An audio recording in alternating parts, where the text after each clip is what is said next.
सोनिया और राहुल को आरोपी नहीं बना सकते, ऐसा कोर्ट ने कह दिया है।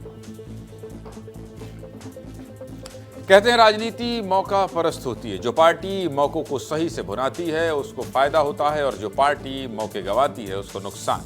जब नेशनल हेराल्ड केस में सोनिया गांधी और राहुल गांधी का नाम आया तो बीजेपी ने मौका भुनाया। अब इसी केस में दोनों को राहत मिली तो कांग्रेस मौके पर चौका मारने में लगी है। पूरी खबर आपको बता देता हूं, देख लीजिए, सब कुछ समझ लीजिए। मंगलवार को नेशनल हेराल्ड मामले में सुनवाई हुई। दिल्ली की राउज एवेन्यू कोर्ट में स्पेशल जज विशाल गोगने ने केस को सुना और ईडी की चार्जशीट पर सुनवाई करने से ही इंकार कर दिया। कुल मिलाकर मतलब यह है कि ईडी ने राहुल और सोनिया गांधी के खिलाफ जो केस बनाया था उस केस को मानने से ही कोर्ट ने क्या कर दिया, इंकार कर दिया। कोर्ट ने कहा कि ईडी ने जो चार्जशीट दाखिल की है वो एक व्यक्ति की निजी शिकायत से जुड़ी है और इसमें मनी लॉन्ड्रिंग एक्ट से जुड़े अपराधों पर एफआईआर दर्ज नहीं हुई, इसलिए कोर्ट इस मामले में सुनवाई ही नहीं करेगा। कोर्ट ने और क्या कहा है, चलिए ये भी देख लें।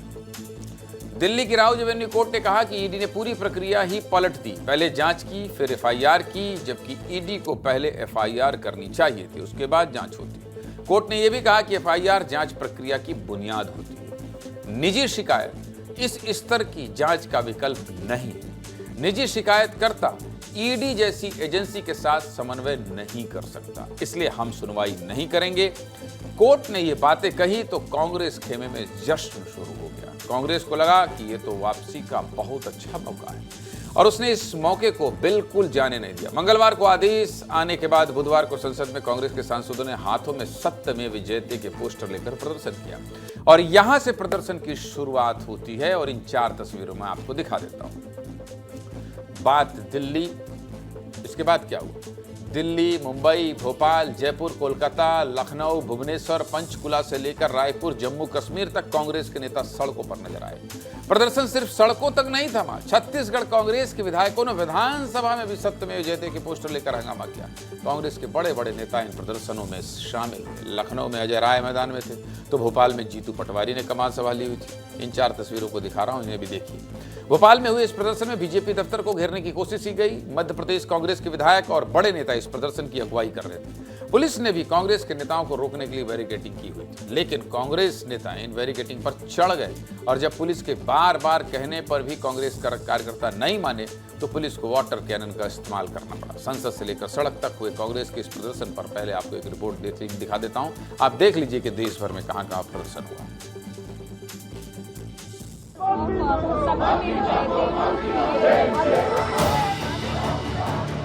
आज देश भर में कांग्रेस पार्टी ईडी के खिलाफ विरोध प्रदर्शन कर रही है। राहुल गांधी जिंदाबाद, भाजपा की तानाशाही नहीं चलेगी, नहीं चलेगी। वाटर कैनन का इस्तेमाल कर रही है कांग्रेस को रोकने के लिए और देखिए यहाँ पर कांग्रेस के जितने भी कार्यकर्ता और नेता हैं उनको वाटर कैनन के माध्यम से पीछे हटाया जा रहा है। भारी सुरक्षा बल की तैनाती की गई है कांग्रेसियों को रोकने के लिए।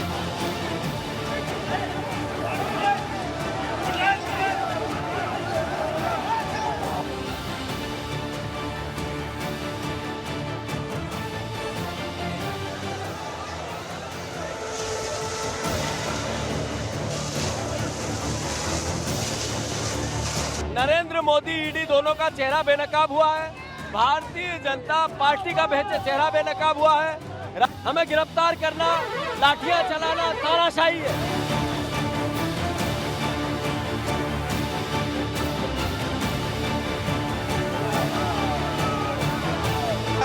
लाठीचार्ज हुआ, वाटर कैनन हुआ, इससे डरेंगे नहीं। इसने हमें रोका है लेकिन जनता की आवाज रुकने वाली नहीं है। हमारे प्रदर्शन जारी रहेंगे और भाजपा को हम लोग बेनकाब करके रहेंगे।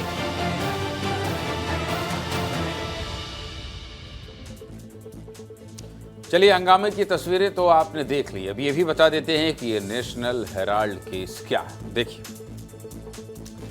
साल 1938 में पंडित जवाहरलाल नेहरू ने एक अखबार शुरू किया था जिसका नाम था नेशनल हेराल्ड। इस अखबार को एसोसिएटेड जर्नल्स लिमिटेड नाम की कंपनी चलाती थी। इस कंपनी पर भी गांधी नेहरू परिवार का प्रभाव शुरू से रहा। धीरे धीरे ये अखबार घाटे में जाने लगा और साल 2008 में इस अखबार को बंद करना पड़ा। आरोपों के मुताबिक उस वक्त कांग्रेस पार्टी ने एजीएल यानी कि एसोसिएटेड जनरल्स लिमिटेड को बिना ब्याज के अपने पार्टी फंड से 90 करोड़ रुपए का लोन दिया।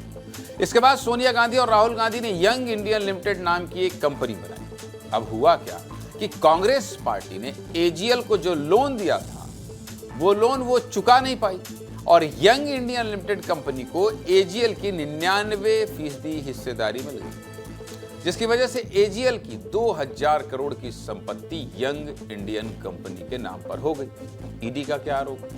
ईडी का आरोप है कि पार्टी फंड्स का गैर कानूनी ढंग से निजी लाभ के लिए इस्तेमाल हुआ। जांच में क्या पाया गया? जांच में पाया गया कि यंग इंडियन कंपनी में राहुल गांधी और सोनिया गांधी दोनों की हिस्सेदारी 38% है और बाकी के 24% शेयर भी कांग्रेस के ही दूसरे नेताओं के पास है। और इसी केस में अब राहुल सोनिया गांधी को राहत मिली है। तो पूरी कहानी समझ गए होंगे आप। पाठशाला लगी है, सब कुछ समझाऊंगा। गांधी परिवार को राहत मिली तो पूरी की पूरी कांग्रेस पार्टी आगे आई और कहा कि हम तो पहले से ही कह रहे थे कि ये बीजेपी वाले जानबूझकर गांधी परिवार को फंसाते। कांग्रेस ने आरोप लगाए तो बीजेपी ने भी जवाब दिया। सुनिए दोनों पार्टी के नेताओं ने क्या कहा।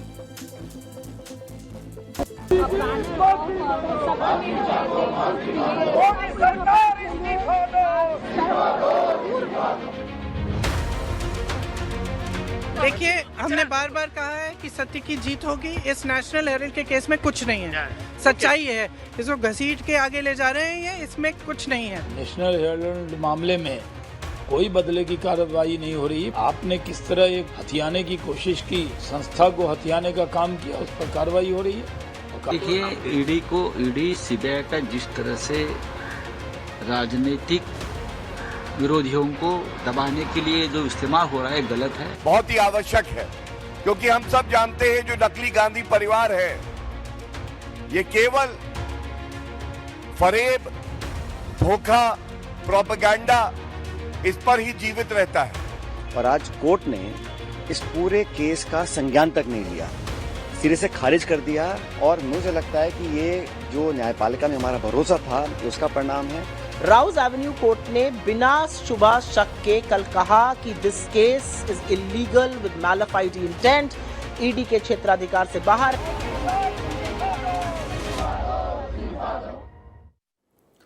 सीधे मुद्दे की बात पता चल गई?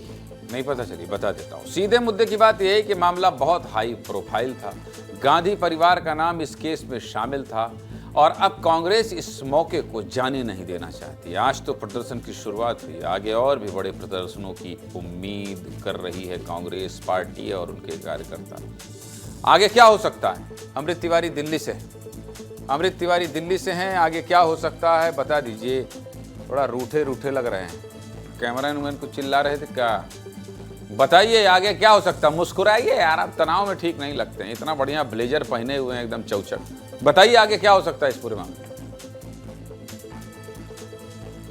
जी ज्ञानंद जी, मैं आगे की बात आ रहा हूँ। अभी जो कांग्रेस के पास जो है एक बहुत बड़ा तुरुप का पत्ता लगा है। हालांकि ये अंशकालिक है, बहुत ही कम समय के लिए है, क्योंकि इस मामले में ईडी जो है वो आगे जो है उन जो ईडी के सूत्र बता रहे हैं इस मामले को जो है उठाने जा रहे हैं। और ईडी एक नई तरीके से जो कि प्रक्रियात्मक खामी है जिसमें एफआईआर वाला मामला आ रहा है जो आप बता रहे थे, उसको दुरुस्त करने जा रही है और नए सिरे से इस मामले को जो है दर्ज करेगी और इस जो राउज एवेन्यू कोर्ट का फैसला है उसको ऊपरी अदालत में चैलेंज करने भी जा रही है। अब ये बात उठ रही है कि क्या इसमें जो कांग्रेस को जो एक तरह से लिवरेज मिला है, जो कोर्ट ने बात कही है, अदालत आगे में भी वो स्टैंड करेगा। ईडी इन्हीं खामियों को यह दुरुस्त करने की तैयारी कर रही है कि जो प्रक्रियात्मक रूप से जो एफआईआर का मामला है उसको जिस तरह से ईडी ने कहा था कि देखिए हमारे पास जो मनी लॉन्ड्रिंग एक्ट ही काफी है इसके लिए, और अदालत ने कहा कि यह काफी नहीं है, तो उसको जो है सही करने की दिशा में ईडी काम कर रही है।